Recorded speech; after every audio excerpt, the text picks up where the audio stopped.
Yay, on vient de dépasser le palier des 10 questions. Maintenant, il nous reste encore 10 questions. On commence par une question forte. Ici, on veut calculer l'intégrale entre moins 2023 et 2023 de la valeur absolue de la valeur absolue de la valeur absolue de x moins 1, et ainsi de suite.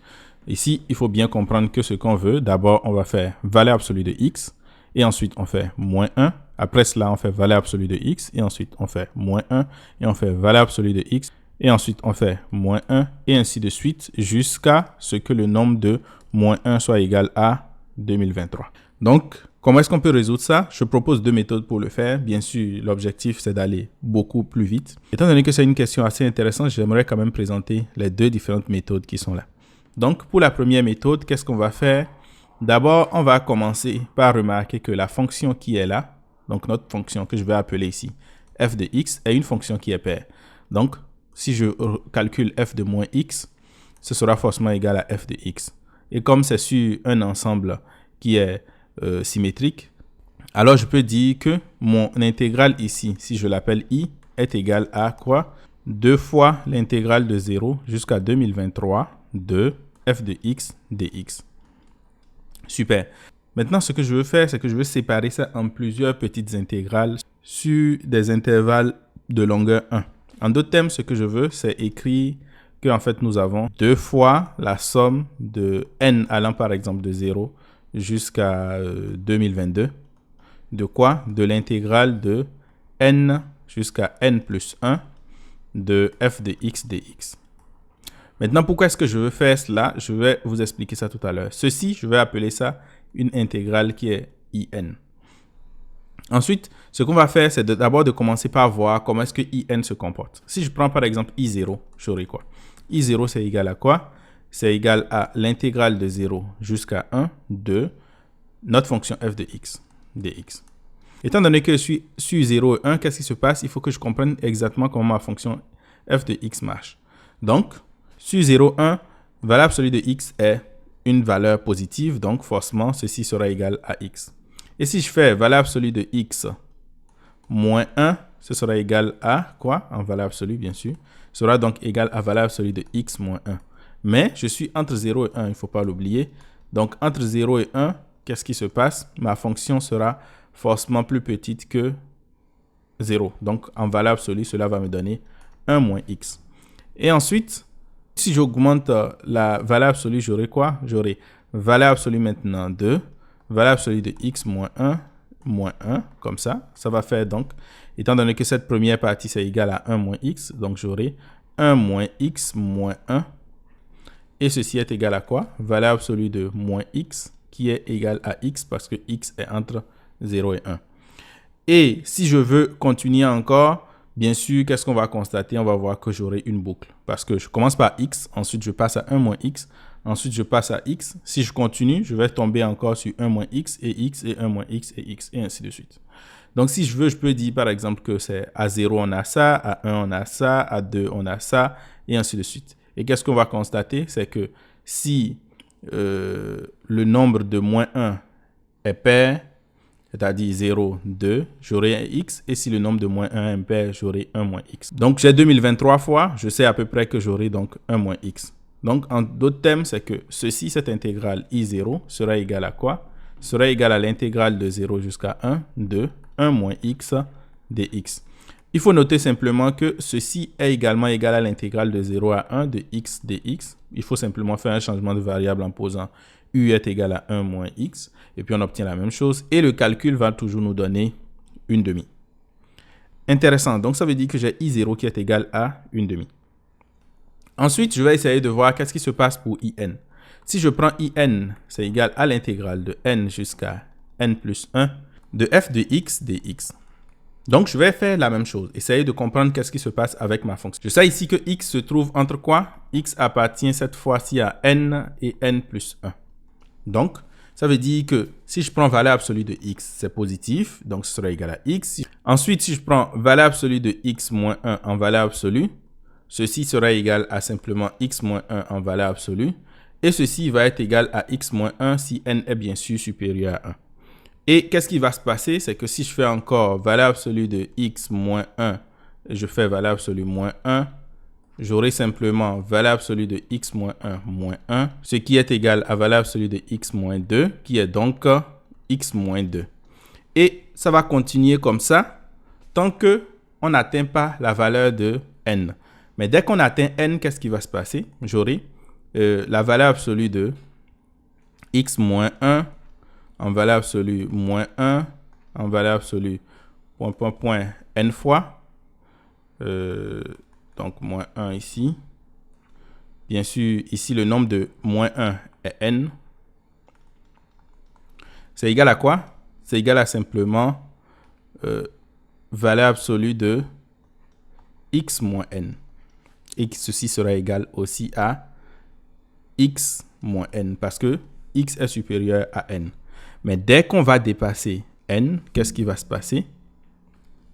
Dès qu'on dépasse n au prochain, c'est que là, la cadence change parce que je serai dans une partie entre 0 et 1 maintenant. Parce que je sais que x est entre n et n plus 1, donc ça fait que x moins n est forcément entre 0 et 1. Et ensuite, qu'est-ce qui va se passer? J'aurai une boucle qui va se reformer maintenant entre x moins n et 1 moins x plus n, quelque chose comme ça. Donc, ce in, je peux le réécrire comme l'intégrale de n jusqu'à n plus 1 de quoi? De valeur absolue de, je fais plusieurs valeurs absolues, ensuite j'ai un x moins n ici en valeur absolue, moins 1, et ainsi de suite jusqu'à moins 1 quelque part là. Et ici, on a dx. Bien sûr, ici, le nombre de moins 1 est combien de fois? Sera égal à 2023 moins n fois. Et c'est quoi la suite? Donc, ce que je vais faire, c'est que je vais faire un changement de variable. Je vais poser que u est égal à x moins n. J'aurai donc du qui sera égal à dx. Et donc, mon in sera égal à l'intégrale entre 0 et 1. Parce que si x est égal à n, ce sera 0. Et si x est égal à n plus 1, ce sera égal à 1. Et ensuite, j'aurai plusieurs valeurs absolues. J'aurai u ici, parce que x moins n est égal à u. Et ensuite, j'aurai moins 1, et ainsi de suite, moins 1. Et ici, j'ai un dx. Et qu'est-ce que vous constatez? Vous allez constater en fait que du, pardon. Et qu'est-ce que vous constatez? Vous allez constater en fait que ceci, ça ressemble beaucoup à notre I0. Bien sûr, le nombre de moins 1 ici n'est pas le même, mais je sais que pour I0, je n'ai que deux cas possibles, soit x, soit 1 moins x. Et dans tous ces cas, la valeur est toujours la même qui est égale à 1/2. Donc, je sais que en fait, in serait égal à 1/2 pour toutes les valeurs de n possibles. Ensuite, qu'est-ce qui se passe? Finalement, mon intégrale, c'était quoi? J'avais écrit que i était égal à 2 fois la somme des n allant de 0 jusqu'à 2022 des in. Et comme je sais que tous les in sont égaux à 1/2, donc j'aurai alors 2 fois 1/2 fois le nombre de fois que ça apparaît, qui est en fait 2023, ce qui va me permettre donc d'avoir comme résultat 2023. Super, n'est-ce pas? Mais quand même, cette méthode est relativement longue, mais permet quand même de comprendre comment ça se passe correctement. Je vous propose maintenant une seconde méthode qui est beaucoup plus rapide. Elle se base en fait sur une analyse graphique de la situation. On revient sur notre problème. Donc, je vais appeler ici deuxième méthode. Donc, notre problème, c'est quoi? C'est de calculer l'intégrale entre moins 2023 et 2023 de valeur absolue plusieurs fois x, moins 1, moins 1, et ainsi de suite, moins 1. Ouais, c'est fini. Et ici, j'ai 2023 fois moins 1. dx, bien sûr. Donc, ce que je vais faire, c'est d'essayer de représenter d'abord ma fonction valeur absolue de x. Donc, la fonction qui est ici. Si je fais ça, qu'est-ce qui se passe? Valeur absolue de x sur l'ensemble moins 2023 à 2023. La fonction valeur absolue de x, c'est juste une fonction comme ça en v. Ensuite, ce que je veux faire, c'est de passer, en utilisant cette fonction valeur absolue, à la fonction valeur absolue de x moins 1. Donc, si je fais mon graphique comme ça, et que j'ai moins 2023 ici, et 2023, qu'est-ce qui va se passer?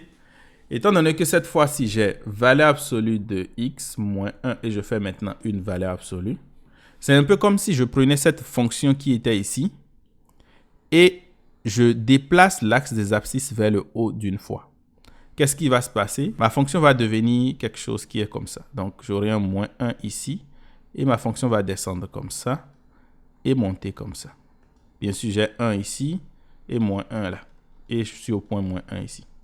Ça, c'est si je n'avais pas la valeur absolue qui est ici, qui est dehors. Mais étant donné que j'ai une valeur absolue, qu'est-ce qui va se passer? C'est juste que l'ensemble qui est ici, qui est en bas de l'axe des abscisses, va donc monter, ce qui fait que ma fonction va devenir quelque chose comme ça. En d'autres termes, c'est que la fonction au total va ressembler à quelque chose comme ça. Bien sûr, entre moins 1 et 1. Et ensuite, qu'est-ce qui va se passer? Je veux faire maintenant encore ceci, moins 1 et faire une valeur absolue. Donc, si je fais moins 1, qu'est-ce qui va se passer?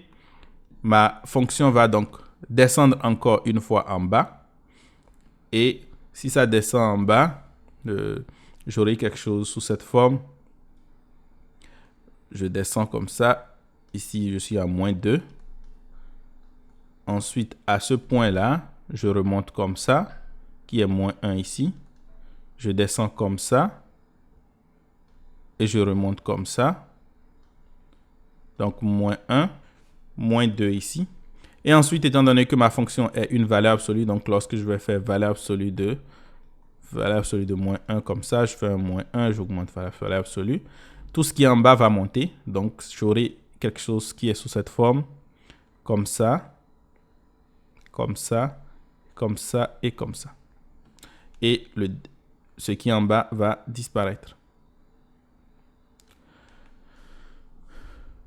À la longue, si je continue de faire cette opération comme ça, qu'est-ce qui va se former?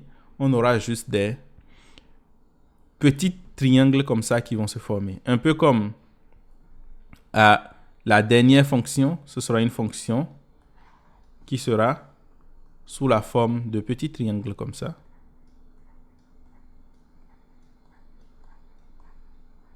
Bien sûr, ici, je vais commencer par moins 2023. Je vais finir par 2023.